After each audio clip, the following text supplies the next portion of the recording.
Welcome to another episode of the Mapscaping podcast. My name is Daniel and this is a podcast for the geospatial community. My guest on the show today is Brian Timoney. Last year on post-GIS Day, the day after GIS Day, Brian gave a talk called Refactoring the Way We Talk About SQL. It is costing us money, which is a great title. But now if you imagine we just remove the SQL bit and insert your geospatial skills, now we have a title that reads Refactoring the Way You Talk About Your Geospatial Skills. It is costing you money. And that is what my conversation with Brian is all about. It's about understanding the difference between what you are selling and what people are willing to pay for.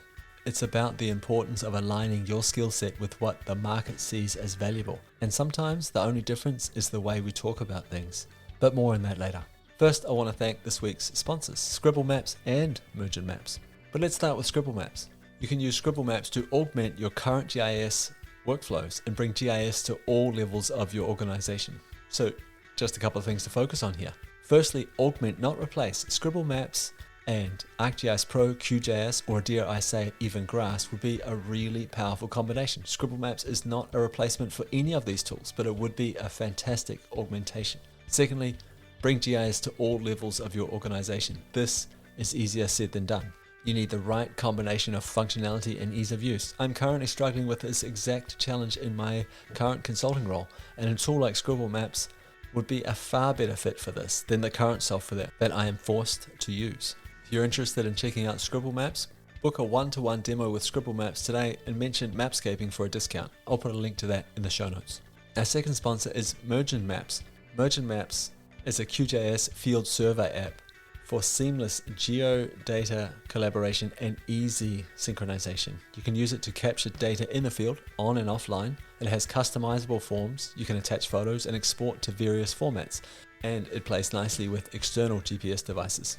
The app is available for Android and Apple devices, so if you're interested, you can just download Mergent Maps and try it out. I'll put a link to that in the show notes of this episode. So thank you very much to Scribble Maps and Mergent Maps for supporting this podcast episode.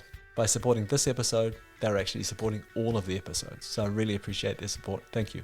Okay, on to the interview. Hey Brian, welcome to the podcast. I'm really looking forward to this, partly because you're an extremely entertaining person to talk with. You have a lot of what I think are very, very interesting ideas. And partly because it's a conversation that I hope is going to revolve around better pay, making more money, and how we do that. And maybe it's even not through learning new skills. Maybe it's just through better marketing of the skills that we have today. But this will come out in the wash. Normally, before I push the record button, I ask the guests, how should I refer to you? What's your title? And your response to this question was data contractor, geospatial. It's pretty vague. I think, hashtag it's complicated. I think we could have put that on there. And this is going to be part of the conversation later on. But before I ramble on too long here, maybe a brief introduction is in order. Could you just give us an idea? Who are you? How did you get involved in geospatial? Why should we listen to you? Well, Daniel, thank you for inviting me onto the podcast. As we say in sports talk radio in the United States, longtime listener, first-time caller. So, yeah, have been a consultant, contractor, data janitor, as some people refer to it online, in only semi-ironic tones. And I've been bumping around the geospatial world for about 20 years now. And like so many people who get into geospatial, the love of geography came at a very early age, whether it's the Rand McNally Road Atlas that constituted the only reading material in the back seat of the family car, or I remember very specifically the day my father brought home USGS topographic maps of upstate Pennsylvania, and I was blown away. My 8-year-old mind was blown away by this whole different visual grammar than what we found in the Road Atlas. And then, you get older, and I am a proud member of that non-elite fraternity of liberal arts majors from university. So, of course, you're always searching for that profession that is both vocation and avocation. And in my case, I ended up finding GIS in Albuquerque, New Mexico, And I landed on something that hit both the left side of the brain and right side of the brain, like so many of us are attracted to the profession. And I need to mention that introduction to GIS class in Albuquerque, 1995-ish, my classmate was Kurt Menke, who has also been a guest on this podcast. So the lesson for the listeners is the geospatial world is very, very small. So be careful of what bridges professionally you want to burn, because everyone is 1 degree of separation. And so professionally, and it's going to be one of the through lines of the conversation today, I've dabbled either through consulting, contracting, working for a couple of startups, the big areas of geospatial use, whether it's utilities, whether it's defense, whether it's local government, whether it's federal. So I feel like if the trajectory of my career has seemed haphazard to me at times, looking back on it now, there's enough of a through line of the variety of experiences and the different relationships I've had for job titles and compensation. I think that's as good a qualification as any for what we're about to discuss on today's episode. I totally agree. I appreciate that introduction. Well done. Just as a quick test here, do you remember Slippy maps? And if you do, what do they mean to you? Yes. Right. For the listeners, I'm of a certain age that I remember the pre-Slippy map era very distinctly of single web call, wait an eternity for an image to be generated, and a single image shows up in your browser.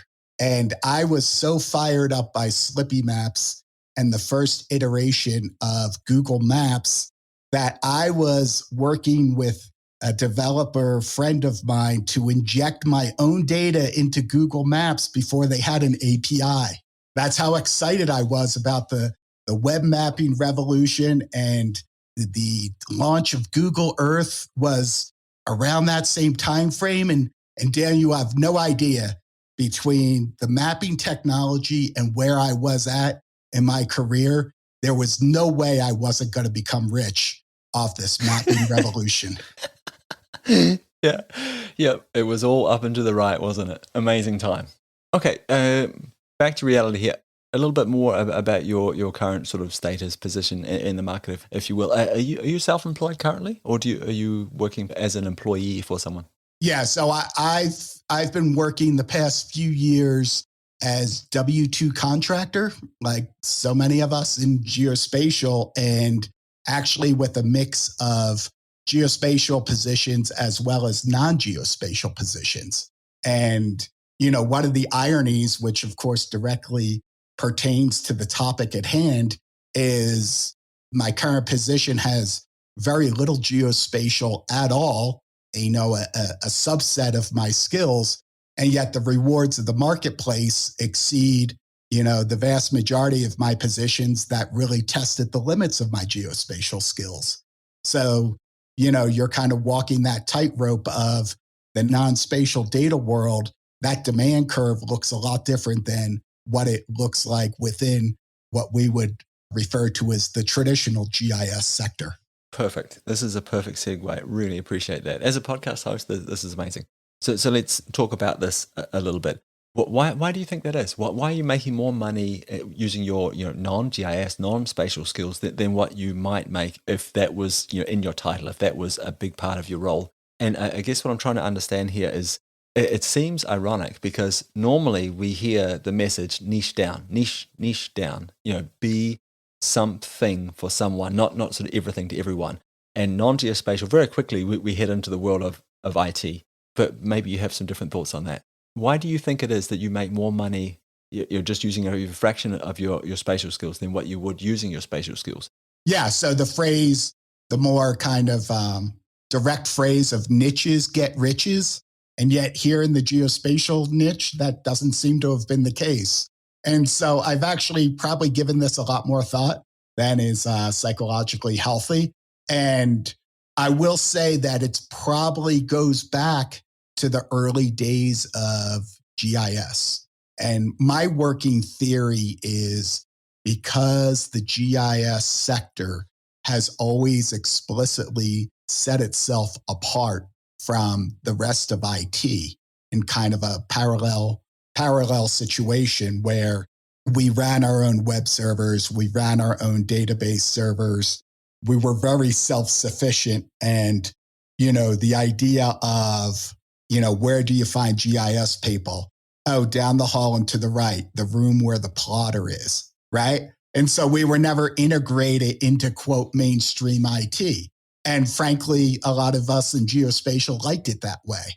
And so, but, the idea is as time went on, you started seeing very specific disparities in compensation as IT became more prominent and organizations understood the investment in IT. And then you had this kind of section or department off to the side that made the maps, right? Yeah. And literally the joke about the plotter is very intentional because we were so heavily associated with the map output, right? So we were the magicians who knew how to make maps, and we liked being the priest of the plotter, right? Yeah. No one needed to know how we did things, least of all DBAs or, IT people. So that sort of separation over time has now worked to our disadvantage. And as I brought up this discussion online, it's been fascinating / depressing, shall we say, that a couple of people have chimed in. Like they're looking at, US government consultant compensation rates for job titles, and GIS related job titles structurally are being compensated, 30% less than the equivalent technical skills in a more generic systems analyst type thing. Wow. Another colleague sent me the actual numbers that are posted by the city of Albuquerque, right? So, the starting GIS position, might be $23, and the starting systems administrator or system analyst position is $32, right? And, you're like, we're behind 30% just at the beginning of the career.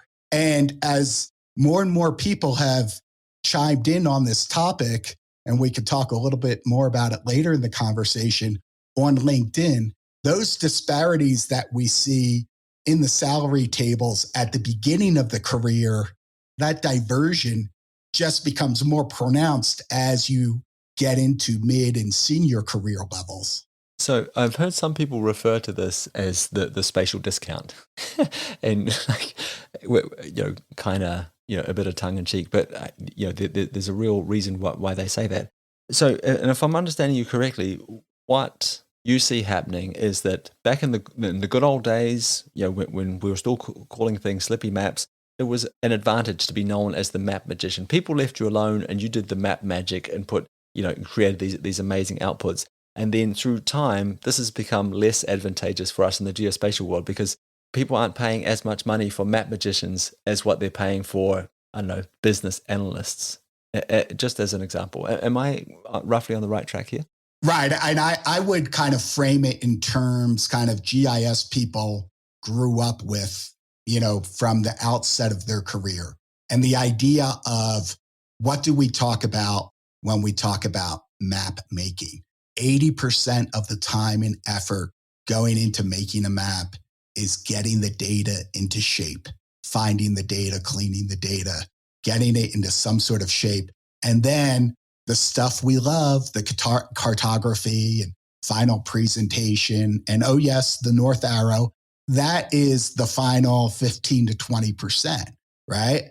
And so GIS people have always had this implied responsibility of all this data prep and cleaning that was just part of the job. And then in the IT realm, what we're seeing over time is anything data related in general IT, the value of that has just gone up dramatically because people understand the value of the power to manipulate, clean, shape data et cetera, et cetera. So these skills that were a means to an end for any GIS person who wanted to create a map, those data skills standalone, the value of them now exceeds in the marketplace the totality of the basket of GIS skills. And that's why it's such a strange dynamic to talk about, because again, it gets back to this idea that data manipulation, data understanding, data metadata, data quality, data precision, all those issues that we get inculcated from the beginning of our GIS education, all of those issues now have great value in the more generic IT marketplace because of the increasing recognition of the importance of those specific data-related issues. So it sounds to me like we don't need to rush out and learn a bunch of new skills. We have those skills. We've been doing them since day one, because that is part of the process of making a map, of doing analysis. I mean, you cannot get around that. So maybe the problem here isn't that we need to go and learn new skills. Maybe the problem here, or the solution here, I should say, is the way we talk about the skills that we have. Perhaps this is a marketing issue. Well, another piece of the dynamic is the idea is, are we acquiring skills to burnish our data manipulation abilities and having that flexibility, or are we acquiring a vendor-driven set of skills? And whether it be, I mean, it's always, and again, the issue of, do universities teach too much Esri-centric software button pushing? And it's like, that debate has been going on for 25 years, literally. And the idea is you can see both ways, right? You want your graduates to get jobs. A lot of jobs need Esri-specific software skills, ArcMap, et cetera, et cetera. But at the same time, as learning spatial analysis and spatial data manipulation using SQL, that is a tool set that could have value way beyond the immediate set of GIS operations that are associated with the GIS Analyst 1. So the idea of, and I refer to it as the GIS silo, so to speak, where we're acquiring skills that only are relevant within a very narrow definition of what we think GIS is, right? And again, this opens the door to the wider conversation of what is modern geospatial versus traditional GIS, et cetera. But the idea of the practitioner needs to take it upon themselves to understand, is my skill acquisition relevant outside this immediate, rather narrow niche called traditionally GIS or geospatial? Okay, so and those are really fair comments. I appreciate you saying that. So what you're saying is that acquire different skills. Where can your skills be relevant? If you're in the Esri world, for example, and nothing against Esri, but let's pretend for a second that you were in university, or relatively early in your career, and your focus was solely on learning how to manipulate things within Esri software. You might be better served learning, spatial SQL, for example, and getting away from your tie-in to that particular software. So that's one side of it, and I totally accept that argument, by the way. What I would struggle with, though, is the idea that was enough, that just having those skills was enough. In my mind, at least, and from some of your rants, let me say, in the kindest possible way, I don't think you agree with that either. I don't think you think that's enough either. I think the way we talk about things is really important, that marketing aspect. And I want to refer to some of your ideas around this. So, for example, you talked about shaping data. You talked about manipulating data. So this is oftentimes referred to as data scientists. There's that well-used phrase out there in the world that 80% of data scientists' work is shaping, manipulating, cleaning data. And these are all skills that we have. Do you think we're better served as geospatial practitioners as maybe framing what we do as data science? Well, right. So there's definitely a case of, and you see this tagline by various companies on the newer side of, geospatial data science, right? And the data and, the phrase data engineering, right? And so there's new terms to talk about working with data, that kind of data grunt work. And, to get back to the phrase I'm so fond of like janitorial data work that now has a new cachet, right? So the idea of, as you said, all the data preparation stuff that is kind of taken for granted in GIS, if you say, hey, I know how to clean, slice, reshape data, right? And now those phrases resonate outside of the geospatial marketplace, because you see the, like Tableau dashboards or Power BI dashboards. They have a whole set of rhetoric around their data preparation capabilities that would be very familiar to the average geospatial practitioner. I've also heard this idea of vector enrichment. Do you think this would be another example of these phrases that exist outside the geospatial world, but they resonate with the people that are, paying the bills? Well, yes, I came across that phrase with the Amazon AWS. They have a geospatial offering.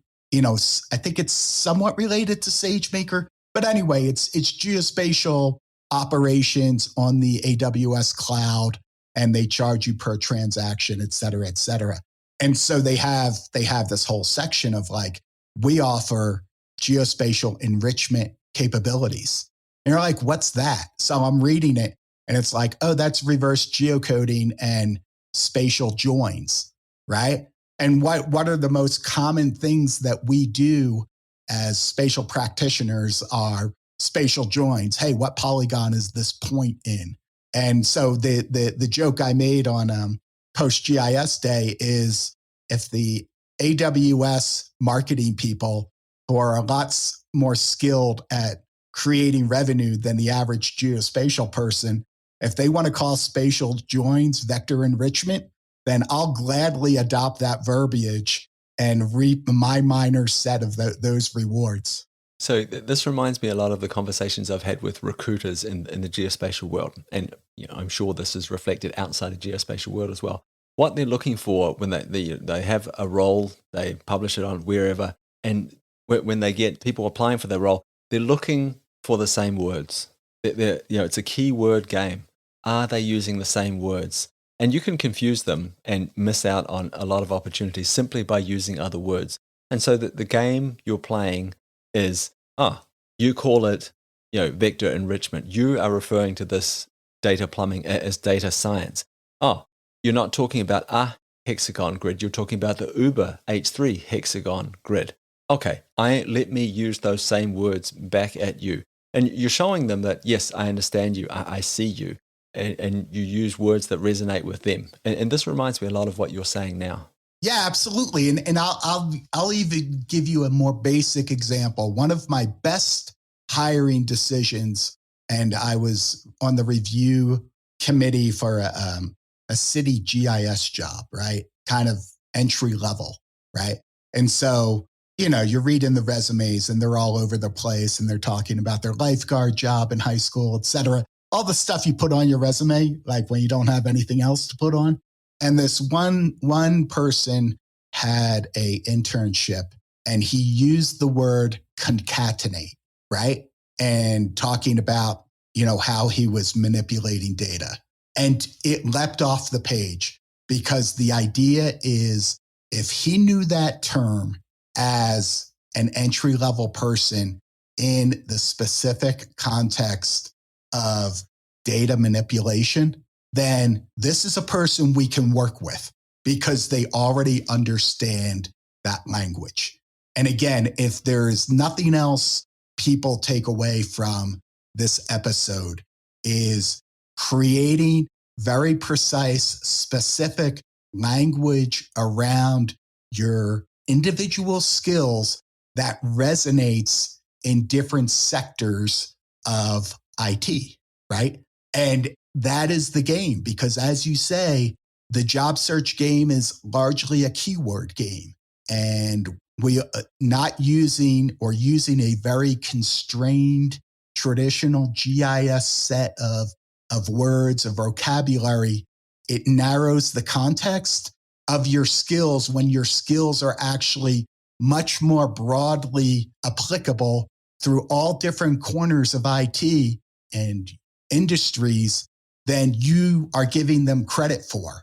So that language piece is very, very important. And just so I'm clear, I don't think that you are suggesting that we speak spatial SQL to people.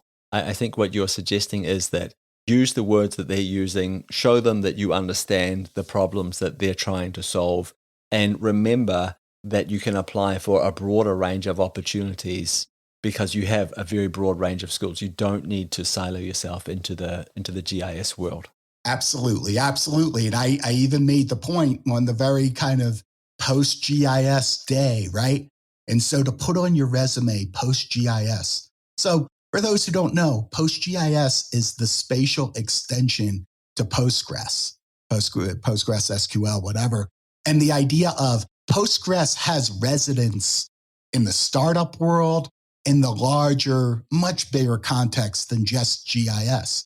But if you put on your resume post-GIS and expect people, recruiters, managers, to already know that PostGIS is the post-spatial extension to Postgres, no, you can't make those assumptions. And making those assumptions is costing you opportunities in higher income positions.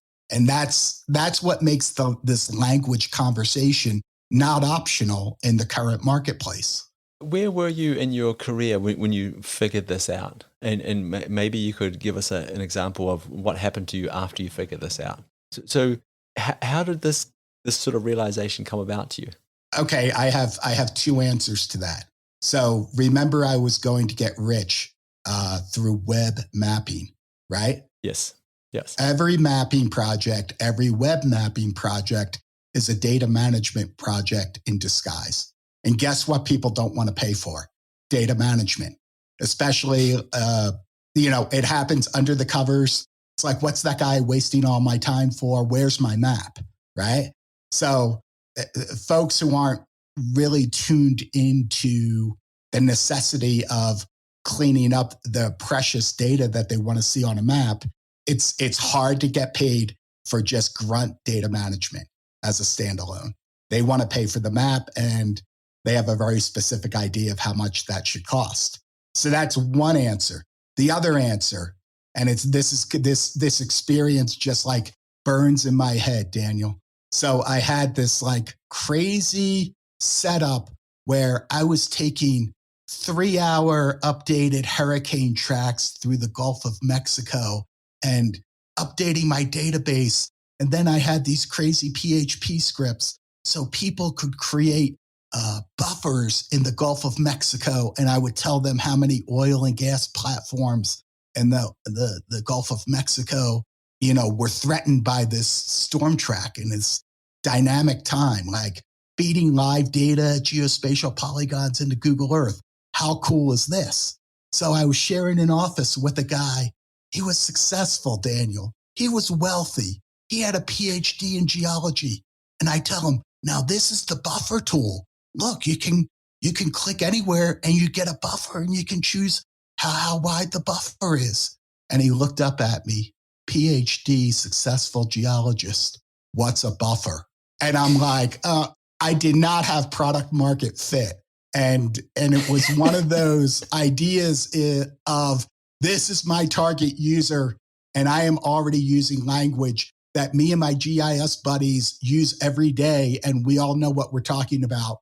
And yet I'm trying to reach this market that wants to understand, right? Wants to get that depth of understanding. And my use of language is foreign to them. So those are those kind of two early to mid-career, I don't know, tragedies. Is that too strong a word?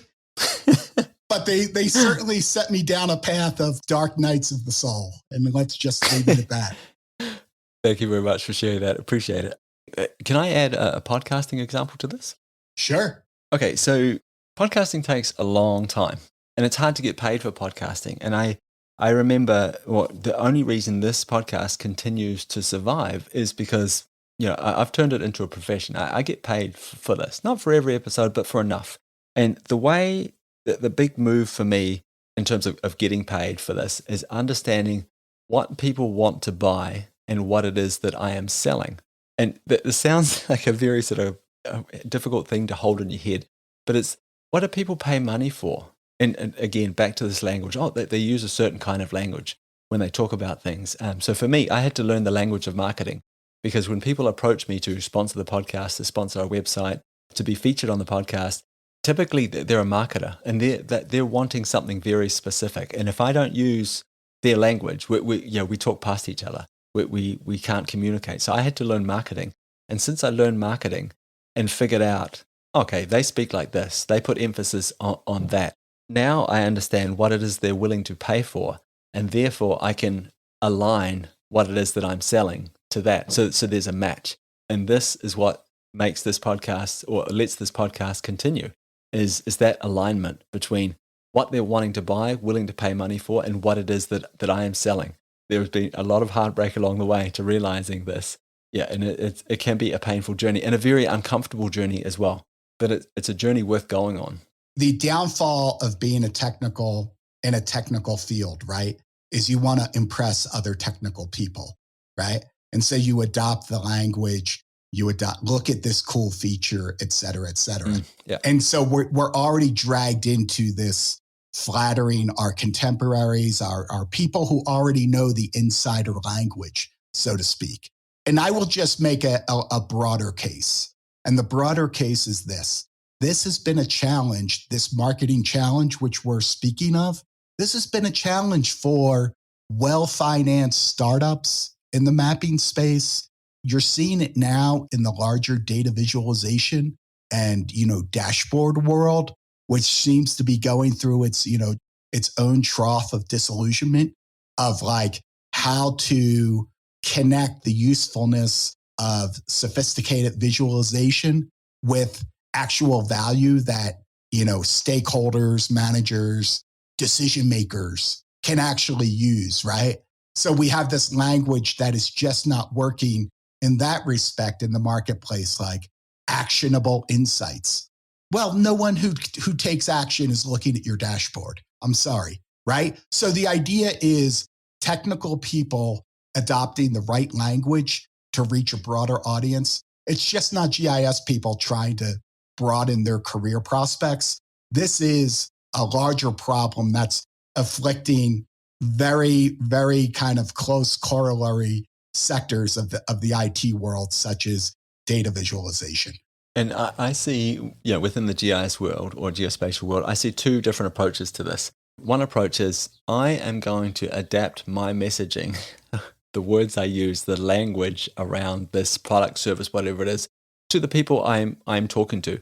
And I'm going to use their language back at them. We're going to speak a common language. And there is different languages out there, depending on who I'm speaking to. So my message changes. The other approach that I see is we offer solutions.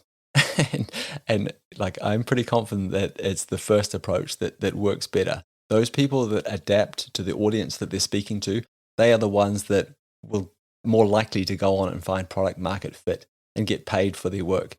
If it says on your websites, or if you have problems, I have solutions. I've got news for you. No one is Googling solutions. No one. And if you're selling, I think for GIS people, sometimes it's, people are looking for a map maker. And I think that's still a valid career path for a lot of people. But if they're not looking for a map maker, telling them that you make maps, well, they're going to think, that's great. They seem like a nice person. When I need a map, I'll come back. And you will miss out on the other opportunities in there. Well, now you've hurt my feelings, because I'm almost certain there's a version of my, company consulting website, one version, maybe 5-10 years ago, that had solutions somewhere on it, Daniel. I was a solutions provider. And yes, the phone did not ring asking for the solutions provider to please answer. And then it also gets back to the other thing of what we talked about of data, right? Where so much of these issues center on working with the data to get it in shape to actually do something useful with it. You can't tell people, hey, your data is dirty and almost useless, right? Until I apply my sophisticated data munging techniques, right? Which will cost you X. I mean, telling people their data is dirty is kind of like telling them their baby is ugly. I mean, it's not the start of a great relationship. Yeah, I totally agree. What can we do about all this? So we've talked about this, okay, so learn skills that are applicable other places, maybe move out of I think the example that you gave was if you're in the Esri world, instead of learning how to get better at the Esri interface, learn spatial SQL as an example. Spatial SQL, you can do the same things, but those skills are more applicable. They give you a broader range of opportunities. This makes sense. Another thing we talked about at length, which I think is very important, is this marketing aspect. Use the words back at them. What are they looking for? Can you do that? Don't restrict yourself just to making maps. I realize that is a tired example, but I am sure the listeners understand what I'm getting at here. So a lot of this appears to be on us. Is that the right way of approaching this? This is our problem. We need to fix this, or can we wait for a knight on a white horse? And if so, do you see that out there in the world? Well, let me take that last question last and talk about like what we can do. And the idea is look around and see what issues people are struggling with, right? And people, like you get online, you get on Hacker News, we're arguing about databases, we're arguing about data formats. And then like we go back to our job. What are we doing at our job? We're like fixing addresses. We're fixing numbers that are in text fields and texts that are in the very kind of rudimentary stuff that bedevils even the most quote unquote advanced organizations. But the idea of just because geocoding is easy to you doesn't mean it's completely bogging down somebody else out there who's like dying for somebody to turn addresses into coordinates and put it in a spreadsheet, right? And the idea is we're so fixated on the next thing, whether it be, of course, geospatial ML or geospatial AI now, whatever that is, but you got to put it in a context. And I saw a thing on Twitter just a couple of days ago of using these really advanced tools to create polygons of center pivot irrigation from a Landsat image. Now, if you're saying, hey, dude, would knowing how many acres or hectares of center pivot irrigated farmland is in a particular region of the world, is that useful and valuable? Heck yeah. So that's how you need to figure out what are all the different things I do, the little pieces that I do that actually have real value to people who do not think in terms of your geospatial world and its verbiage. So you have to, it's kind of like learning a different language, right? And just not using your internal professional language and broadcasting that out through a megaphone and hoping that somebody responds. And to hit the second part of the question, I do think we're making strides. And I do think there's folks out there who are consciously trying to create a new language around problem solving and dealing with applying these spatial problems to like everyday issues such as, hey, how can I divide a city up into 7 sectors of equal population, right? It's like, let's not call that k-means spatial clustering, right? Let's not use that term. Let's just say, hey, wait, we can create catchment areas or regionalizing an area, blah, blah, blah, right? So there's different ways to make that bridge of language that'll reach a much broader audience than just our traditional constituencies. I agree. And I totally, wholeheartedly agree with that.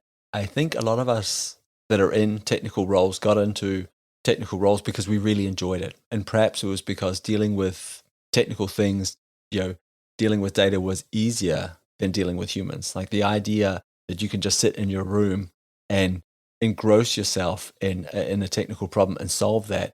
is a lot easier than perhaps all of the moving parts that are around human relationships and dealing with other people. I do think, though, just like we've been saying again and again, that it's a real mistake just to focus on the data and the technology involved. And I think at some stage we all need to learn how to speak human and understand that humans speak a variety of different languages. And if we want to be heard, if we want to be seen, if we want to get paid and have our work recognized, then we need to understand how to communicate that to a human at the end of the day. I realize this has been coming up again and again throughout the conversation, but it's well worth iterating here again towards the end of it. How are you thinking about your skill set going forward? What are you doing to sort of, I don't know, prepare yourself for the future, knowing that there's a lot of interesting things coming down the pipeline? Are you focusing on, like what we were saying before, these sort of geocoding problems, fixing them? Are you constantly updating yourself and learning different technologies or different skills? Or what are you doing to sort of stay on top of your personal development? Well, that's a great question. And again, this is going to sound like, every business coach tweet thread that you read on Twitter. Here are the 7 things you need to do right now to become relevant in 2024, right? I mean, after a while, people just like I can't be this perfect person who, starts the day with an ice bath and then learns the latest JavaScript, framework, right? Yeah. And again, I don't want to go too philosophical, but it's that kind of general life advice of how to continue to draw upon that enthusiasm that brought you into geospatial and how to feed that well into your career, right?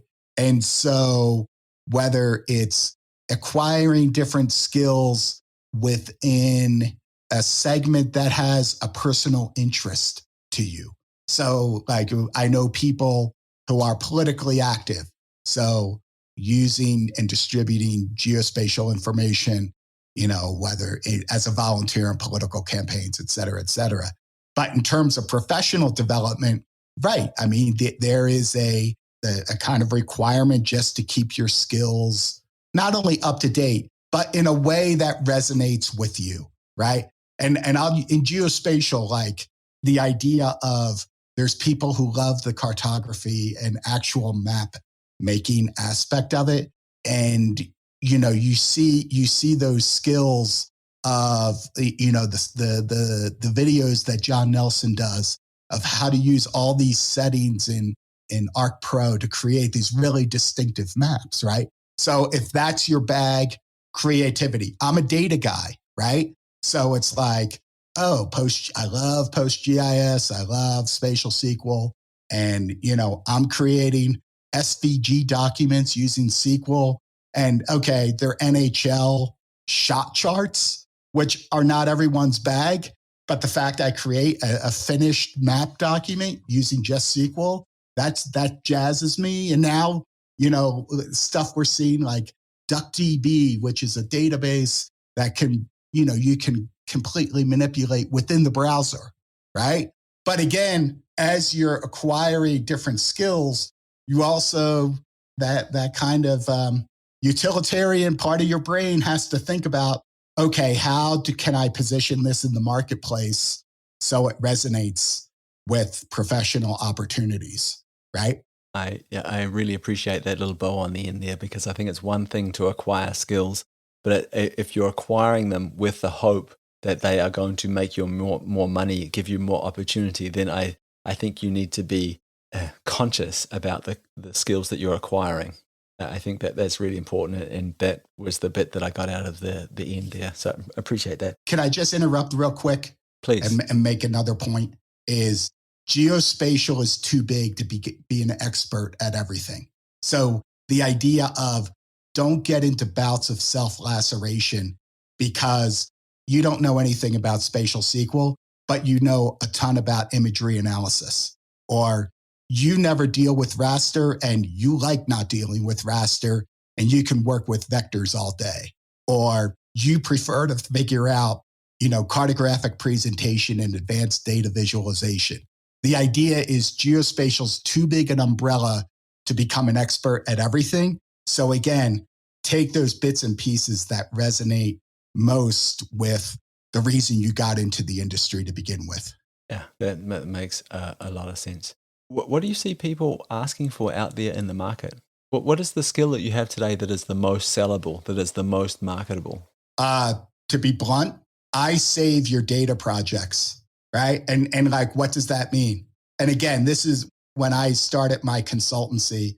You talked about the difficulty of finding the language of podcasting.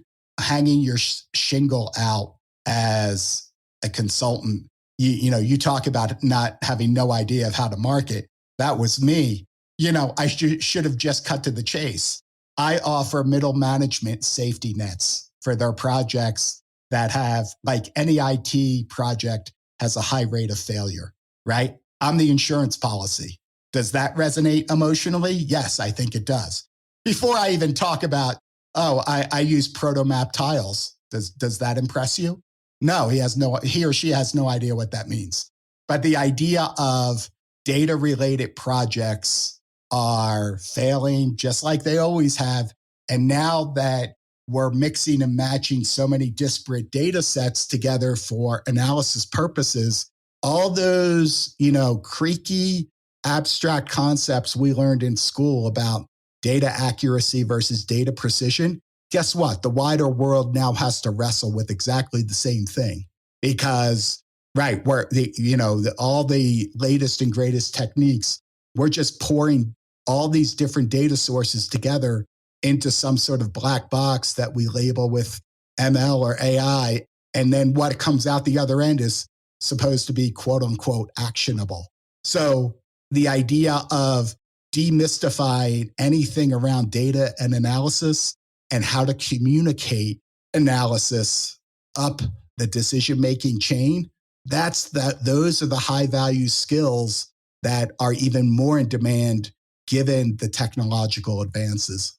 So this totally resonates with me.